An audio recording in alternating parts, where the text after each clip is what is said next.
अवध में क्रांति का केंद्र थी बेगम हजरत महल। अवध की जनता ने उनके बेटे बिरजिस कदर को गद्दी पर बिठा दिया था। वो अभी नाबालिग था, इसलिए शासन का काम बेगम हजरत महल ही संभाल रही थीं। अंग्रेज लेखक रसल लिखता है, बेगम में अद्भुत साहस और योग्यता थी। बेगम ने हमारे साथ अखंड युद्ध का ऐलान कर दिया था।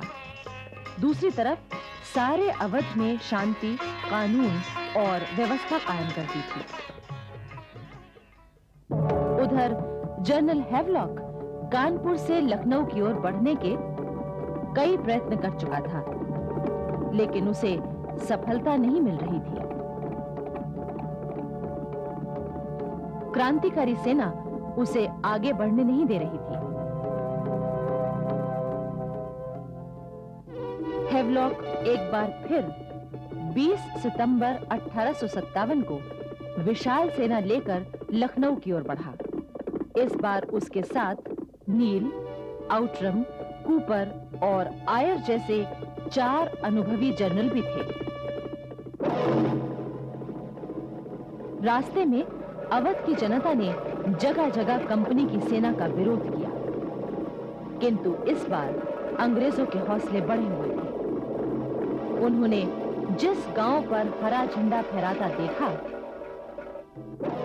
उसे जलाकर राख कर दिया, निवासियों को मार डाला।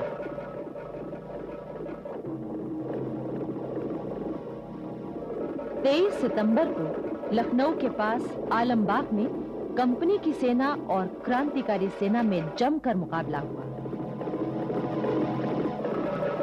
लेकिन तभी दिल्ली में दोबारा अंग्रेजी राज कायम होने की खबर आई।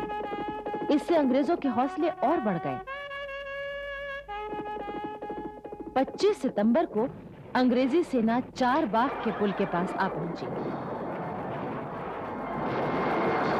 क्रांतिकारी सेना के साथ यहां भी घमासान युद्ध हुआ। कंपनी सेना का भारी नुकसान हुआ। इसी दौरान इलाहाबाद में दमन करने वाला मशहूर सेनापति जनरल नील मारा गया। कंपनी की सेना लड़ते-लड़ते रेजिडेंसी पहुंच गई। इसका नेतृत्व हैवलॉक कर रहा था। रेजिडेंसी में क्रांतिकारी सेना ने घेरा डाल दिया। अंग्रेजों की सेना रेजिडेंसी में कैद हो गई।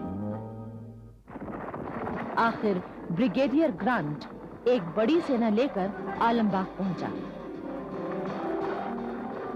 14 नवंबर को आलमबाग की ओर से ब्रिगेडियर ग्रांट ने और रेजिडेंसी की ओर से हैवलॉक और आउटरम ने क्रांतिकारियों को दबाना शुरू किया।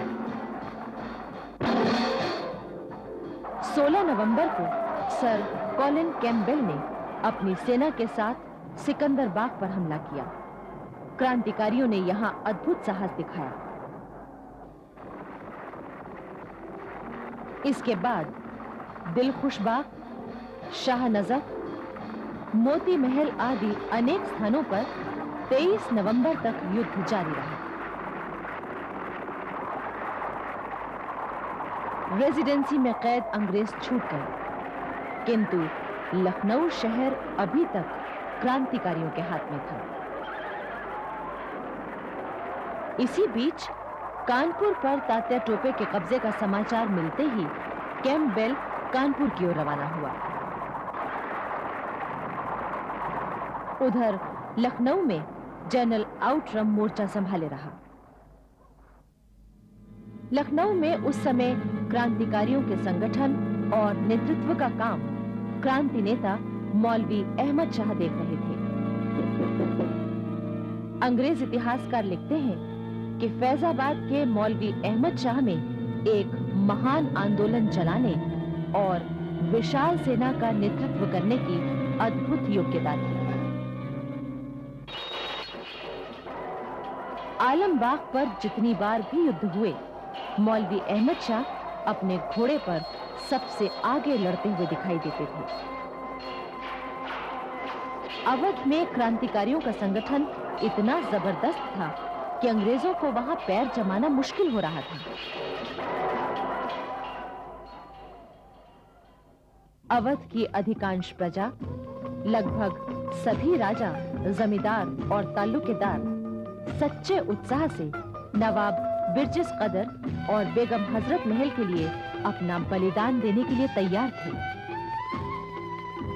इनमें राणा बेनी माधव का नाम बड़े आदर के साथ लिया जाता है। राणा बेनी माधव में जन संगठन और छापामार युद्ध कला की अद्भुत योग्यता थी। अंग्रेजों ने उन्हें अपनी ओर मिलाने के लिए बहुत लालच दिए, किंतु राणा बेनी माधव ने बेगम हजरत महल का साथ नहीं छोड़ा। 15 जनवरी 1858 को फिर युद्ध छिड़ा। उस दिन मौलवी अहमद शाह के हाथ में गोली लगी। 17 जनवरी को क्रांतिकारियों के एक और मुख्य सेनापति विदेही हनुमान घायल हुए और उन्हें अंग्रेजों ने पकड़ लिया। इसी दिन राजा बाल कृष्ण सिंह की मृत्यु हुई। 15 फरवरी 1858 को हाथ की चोट ठीक होने पर मौलवी अहमद शाह फिर युद्ध के लिए तैयार हो गए। लेकिन अब लखनऊ में अंग्रेजों की सेनाओं का भारी जमाव हो गया था।